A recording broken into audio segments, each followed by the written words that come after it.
네, 지난주 수능이 치러졌습니다. 의대 정원을 증원한 이후 치러진 첫 번째 수능입니다. 네, 졸업생 응시자가 21년 만에 급증하면서 의대 쏠림 현상에 대한 대책 필요성이 제기되고 있습니다. 네, 그런가 하면 연세대 논술 유출 논란도 후폭풍이 커지고 있는 상황입니다. 네, 여러 가지 이슈들을 포함하고 있는 교육 현안들에 대해서 이주호 사회부 정리 겸 교육부 장관 전화로 연결해서 말씀 듣겠습니다. 장관님 안녕하십니까? 네, 안녕하십니까? 네. 장관님 저 취임 이제 2주년이 지났습니까? 네, 2년 지났습니다. 네. 언론에서 보니까 뭐 최장수 장관 중에 한 분으로 이렇게 거론이 되던데 어떠십니까? 돌아보시면은요? 네, 지난 2년 동안 이제 그 교육개혁에 뭐 뿌리를 내리는 작업들이 많이 진행이 됐습니다. 그래서 이제 내년에 이제 본격적으로 교육개혁에 꽃을 피우기 위해서 성과가 많이 있었다고 생각하고요. 물론 네. 뭐 아쉽거나 안타까운 점들도 있지만 대체적으로 교육개혁에 뿌리를 내리고 있다. 저는 그렇게 생각하고 있습니다. 그러시군요. 네네. 말씀 중에 그 성과도 있고 아쉬움도 있다 그러셨는데요. 네네네. 어떤 점을 성과로 꼽고 계시고 어떤 점을 좀 아쉬웠다고 생각하고 계시는지. 네. 일단 이제 크게 세 가지 방향으로 교육개혁이 진행되고 있는데요. 네. 첫째는 대통령께서도 많이 강조하시는 이제 우리 아이들이 이제 태어나서 초등학교 때까지가 사실 그 부모님들 역할이 굉장히 많으시잖아요. 그런데 네. 이제 그 부담이 많다 보니까 또 저출생 이슈로 이어지기도 하고 해서 네. 부모 부담에서 좀 이제 소위 이제 그 페어런트 케어에서 이제 퍼블릭 케어로 그러니까 사회가 좀 더 책임을 지는 그래서 이제 대표적인 정책이 아마 아시겠습니다만 늘봄 정책이라고 해서 늘봄 네. 학교라고 해서 이제 아이들이 초등학교 때 1시 되면 다 이제 돌아오니까 부모 부담이 너무 컸는데 이제 3시까지 적어도 2시간은 무료로 이제 학교가 이제 방과 후 프로그램을 제공을 하는데요. 늘봄 프로그램을 네. 상당히 만족도가 있고 올해 이제 1학년을 전체를 대상으로 했는데 내년에는 또 2학년 또 그 다음에는 이제 전 학년을 대상으로 합니다. 그래서 네. 늘봄 학교가 상당히 빨리 저 뿌리 내리고 또 꽃도 피우고 있다 이렇게 생각을 하고요. 네. 또 이제 그런 차원에서 이제 영아 시기 그러니까 0에서 5세까지의 그 영유아 시기에 그 유보 통합을 하고 있습니다. 네. 그러니까 유치원과 어린이집이 이제 분리가 되어 있는데 이제는 그 유치원은 이제 과거에는 이제 또 어린이집은 복지부가 이렇게 이원화된 체제였는데 네. 일단 복지부 기능이 다 교육부로 넘어왔습니다. 그래서 그래요. 이제는 어린이집도 교육부가 다 통합적으로 관리하는 걸로 하고 네. 이제 어린이집과 유치원의 통합 모델도 지금 이제 시범을 하고 있고 기준을 연말까지 이제 발표를 하게 됩니다. 그래서 통합 작업도 계속 가고 있고 통합이 뭐 통합을 위한 통합이 아니고 질이 높아져야 되니까요. 각각 그 통합에는 시간이 좀 걸리니까 어린이집 유치원의 그 질을 높이는 상향 평준화 작업도 지금 잘 진행되고 있습니다. 그래서 그게 큰 하나의 방향입니다. 국가 책임 교육 돌봄제라고 해서요. 네. 네, 두 번째는 이제 지금 뭐 AI 디지털 시대 인재 그 양성이 완전히 달라져야 되는 거 아니겠습니까? 그런데 네. 그 핵심은 교실 수업이라고 생각을 합니다. 그래서 수업이 획기적으로 변화하기 위해서는 일단은 그 교사들의 교육 활동이 좀 두텁게 보호돼야 되지 않습니까? 그래서 네. 뭐 교권보호법이라든지 이런 것들이 통과됐고 저희는 또 함께 학교라고 해서 그 학부모, 교사 또 학생들이 서로 존중하는 학교 문화를 만들기 위해서 노력하고 있고요. 두 번째는 이제 뭐 좀 이름이 좀 과격합니다만 교실 혁명이라고 해서 수업이 정말 그 근본적으로 바뀌어야 되기 때문에 그 AI 디지털 교과서를 도입을 합니다. 내년에 이제 본격적으로 도입이 되면 AI 디지털 교과서는 학생들한테는 이제 개인 교사 역할을 하는 거고요. 또 교사들에게는 보조 교사 역할을 합니다. 인공지능 기능이 이제 있기 때문에요. 그래서 정말 학생 맞춤형 또 교사들은 보다 이제 그 수업에 집중할 수 있도록 다양한 지원을 받게 됩니다. 그래서 교실 수업이 정말 좀 획기적으로 변화하는 지금 계기를 만들려고 하고요. 네. 세 번째 분야는 이제 대학 분야입니다. 대학은 이제 그 우리 사회 혁신의 그 허브 역할을 해야 되거든요. 그래서 뭐 교육도 중요하고 연구개발도 중요한데 이런 기능들과 함께 대학이 혁신의 허브 역할을 할 수 있도록 특히 이제 지역 사회가 워낙 이제 어려우니까 그 지역에 있는 대학들이 지역과 동반 성장을 할 수 있도록 지원하는 체제입니다. 그래서 글로컬 대학 사업이라고 해서 네. 그 집중 지원하는 그 30개 대학을 매년 저기 5년 동안 이제 1,000억씩 지원하는 큰 사업이 있고요. 또 하나는 지자체에게 그 대학 지원의 권한을 이양을 합니다. 그러니까 시장 도지사들이 대학을 지원할 수 있도록 해서 지역의 그 대학 역할을 좀 강화하는 그런 쪽으로 지금 하고 있고 또 대학의 그 혁신을 위해서는 각종 뭐 전공이나 그 영역 간의 벽을 허물어드려야 되지 않습니까? 그래서 네.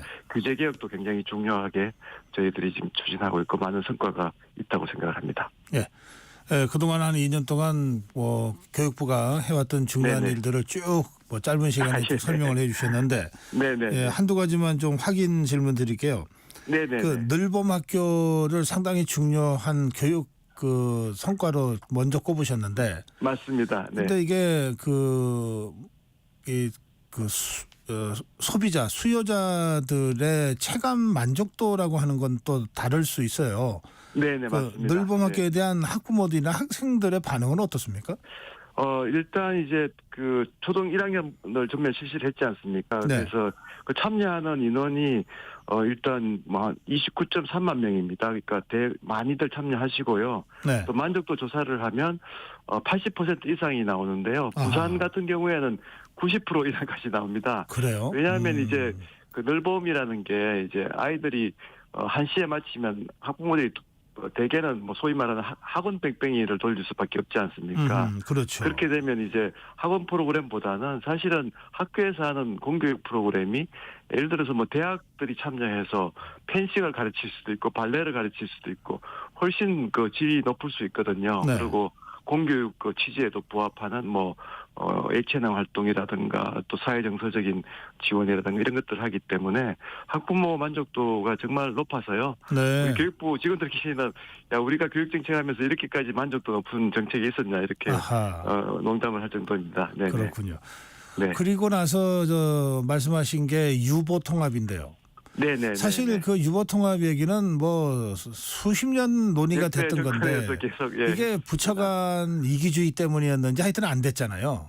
네, 그래서 저희가 순서를 좀 바꿔서 예. 과거에는 뭐 잘 아시겠지만 기관 통합을 먼저 하다 보니까 다 아하. 하고 난 다음에 부처 통합을 하려고 했거든요. 네. 그러다 보니까 부처가 사실은 이제 그 이익 단체나 이런 곳에서 계속 이제 부처 간에 뭐 이런 이제 그런 이견이 좁혀지질 않았습니다. 사실은. 아하. 그래서 예. 이번 정부에서는 부처의 기능 통합을 먼저 하자고 해서 대통령께서 과감하게 결단해 주셔가지고 네. 복지부의 기능이 다 이제 옮아왔거든요. 아, 교육부로. 그렇군요. 예. 그러면 이제 교육부가 이제 일원화된 지원 체제를 가지고 통합을 추진할 수 있으니까 훨씬 더 이제 그 일관되게 체계적으로 추진이 가능해졌습니다. 아, 그래서 그렇군요. 물론 시간이 많이 걸리지만 차근차근 지금 진행이 되고 있다 이렇게 말씀드릴 수 있겠습니다. 네. 예, 그리고 네. 아까 AI 디지털 교과서 말씀도 하셨는데 네네네. 이게 또 예산도 상당히 많이 들어갈 것 같고 예. 또 이걸 사실은 상당히 낯선 교육 환경이 만들어지는 셈이 되기 때문에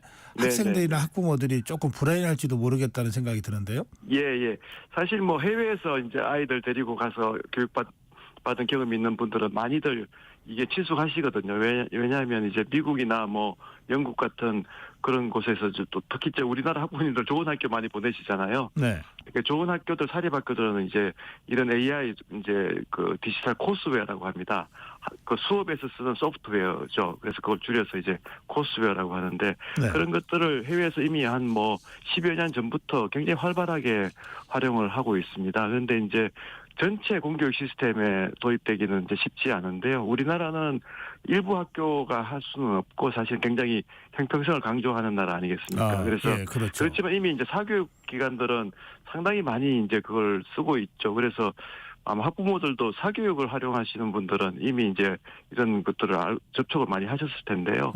이번에 이제 AI 디지털 교과서 시스템으로 해서 전체 학교에 이제 이게 시작이 되는 거고, 물론 이제 시범학교나 연구학교를 통해서 이제 점진적으로 하고 있고요. 이번에 이제 그 내년에 영어, 수학, 그다음에 그 정보교과 이 세 과목에 대해서 도입을 하고요. 네. 또 학년으로 보면 초 3, 4학년, 중 1학년, 고 1학년 이렇게 해서 도입을 해서 지금 170만 학생들을 대상으로 이제 내년에 이제 실시가 됩니다. 그래서 큰 변화이지만 이미 세계적으로 추세적으로 쭉 진행이 되어 왔고, 우리나라에서도 이미 사교육에서도 활용하고 있고, 네. 또 교육청에 따라서는 다양한 코스웨어들을 이미 이제 시작을 한 교육청들이 많이 있거든요. 네. 어떤 면에서는 이제 이렇게 일부 하고 있는 그런 그 혁신들을 이제 국가가 체계적으로 교과서 제도를 통해서 이제 모든 학교에 다 형평성 있게 한다는 그런 네. 측면이 있습니다. 네. 알겠습니다. 네, 저 장관님 현안도 좀 몇 가지 좀 질문 드려야 되겠습니다. 우선 저 수능이 있잖아요. 예. 이게 그 불수능이냐 물수능이냐 뭐 변별력이 있냐 없냐 이게 하여튼 대한민국 국민은 모두가 다 교육 전문가라서 예. 이번 수능은 어떻게 평가하고 계십니까? 뭐 저희는 수능은 뭐 적정 난이도를 잘 유지했다고 생각을 하고요. 네.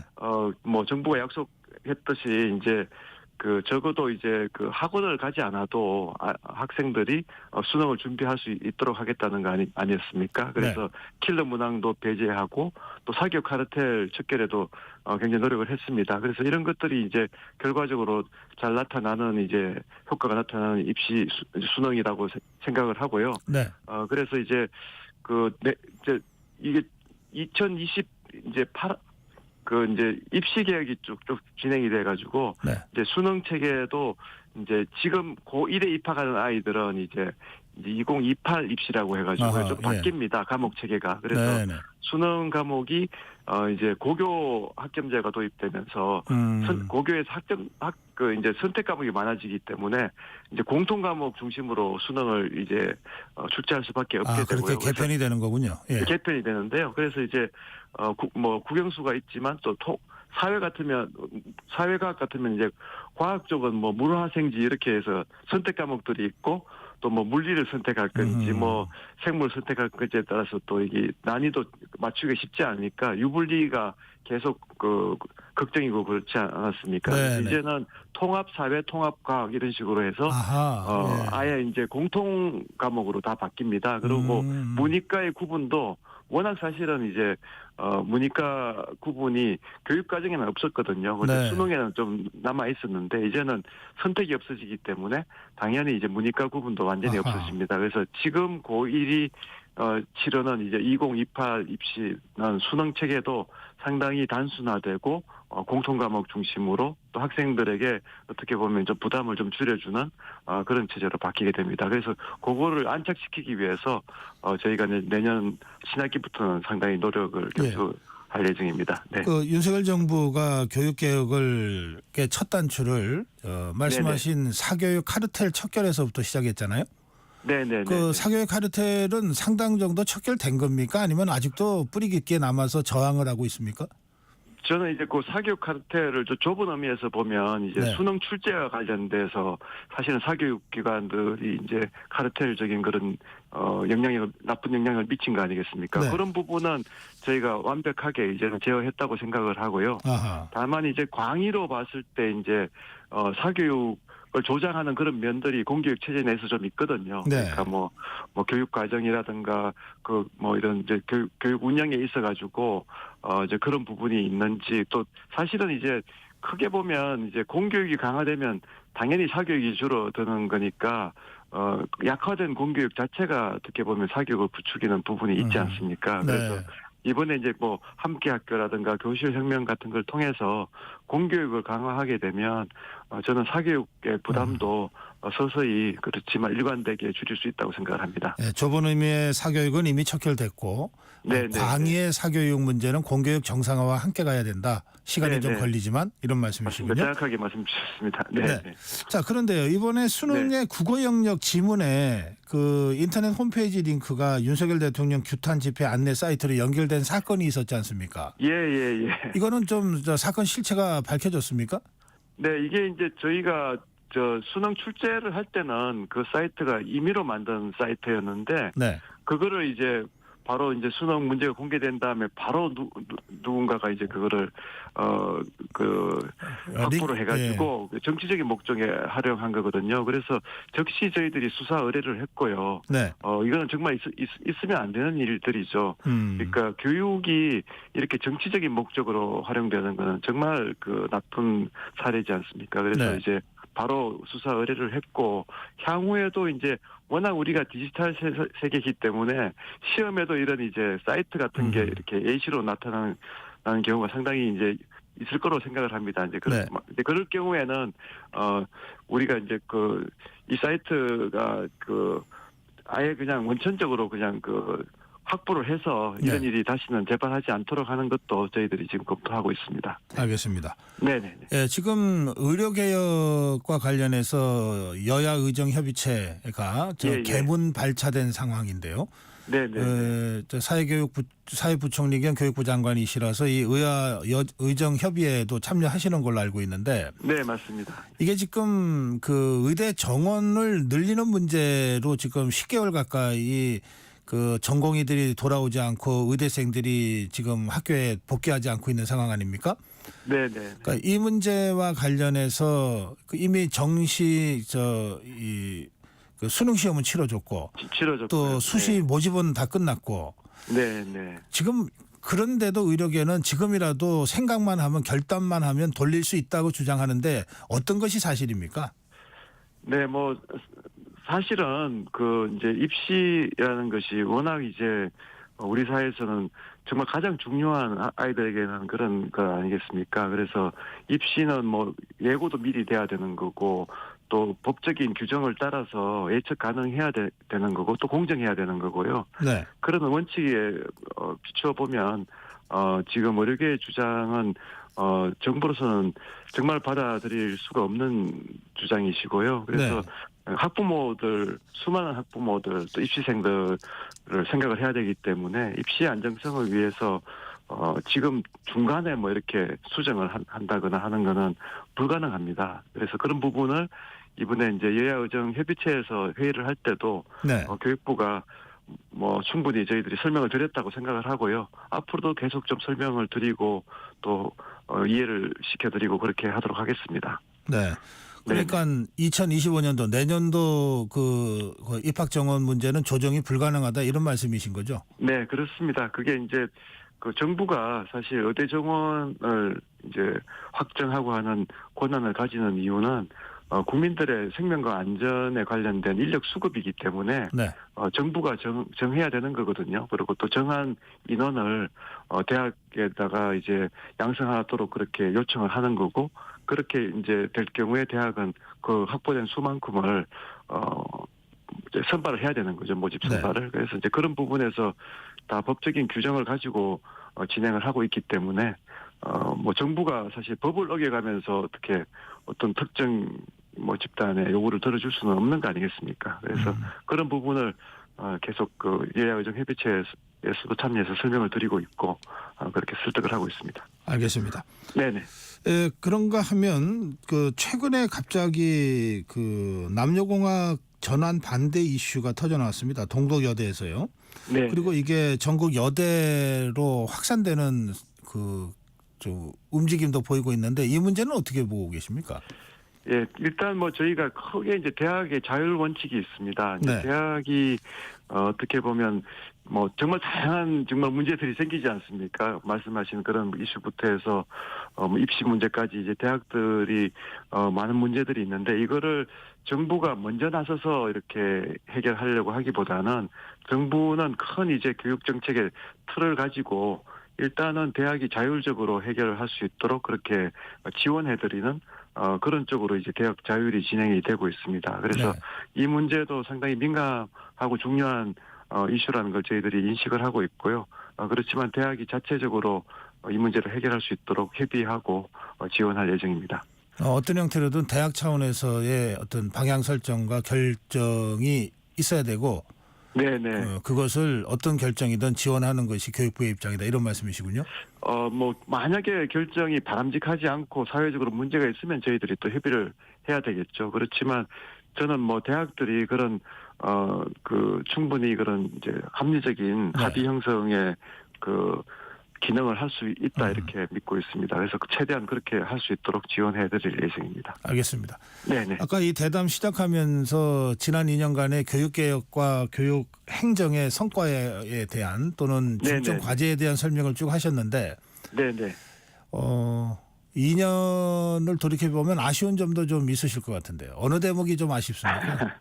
저희가 이제 그 대학 같은 경우에 사실 규제 개혁을 통해서 대학의 혁신을 계속 지원해드리고 있는데요. 네. 이 생태계가 잘 이제 가꾸어져야 되지 않겠습니까? 뭐 아까 말씀드린 대로 정부가 뭐 이렇게 지시하거나 해서 이렇게 뭐 혁신이 일어나는 것이 아니고 대학 네. 스스로 혁신할 수 있는 체제를 갖추는 건데 그런 체제를 위해서는 또 구조조정이 원활하게 돼야 됩니다. 이렇게 폐교를 해야 되는 대학들이 또 발생을 하거든요. 이런 네. 구조조정 과정에서는. 그러면 네. 이제 사립대학 구조개혁법이라고 해서 그런 이제 폐교가 이제 좀 원활히 되도록 신속히 되도록 하는 그런 법안이 그것도 한 2, 30년 된 법입니다. 아직 아하. 통과가 국회에서 안 돼서 거의 이제 통과 마지막 단계에 와 있는 것 같고요. 네. 그 부분을 좀 국회랑 같이 협력해서 원래 가기 전에 꼭 좀 통과시켜서 대학의 그 혁신 생태계가 좀 잘 이제 조성될 수 있도록 그렇게 됐으면 좋겠습니다. 네. 야당하고 네. 대화는 좀 되십니까? 네, 그 교육 분야에서는 그 교육위원회가 여야 그 협치 사례가 많이 있고요. 그 분위기가 좀 좋아졌다는 평가들이 있는 걸로 저희 알고 있고요. 저희가 실제로 이제 그 국회에서 같이 일을 해봐도 뭐 분위기가 상당히 호전되고 있다 저는 그렇게 생각하고 있습니다. 그렇군요. 네. 예, 또 국회 경험도 있으시니까 이주호 장관께서 예. 예, 오늘 말씀 여기서 줄여야 되겠습니다. 오늘 굉장히 다양한 주제를 아주 빠르게 말씀을 하셔서 네네. 윤석열 정부의 교육행정 전반이 어떻게 진행됐는지를 우리 시청자, 애청자들, 청취자들께서 좀 이해하신 그런 좋은 시간이 됐기를 바랍니다. 오늘 말씀 잘 들었습니다. 네, 감사합니다. 네, 사회부총리 겸 교육부 장관 이주호 장관이었습니다.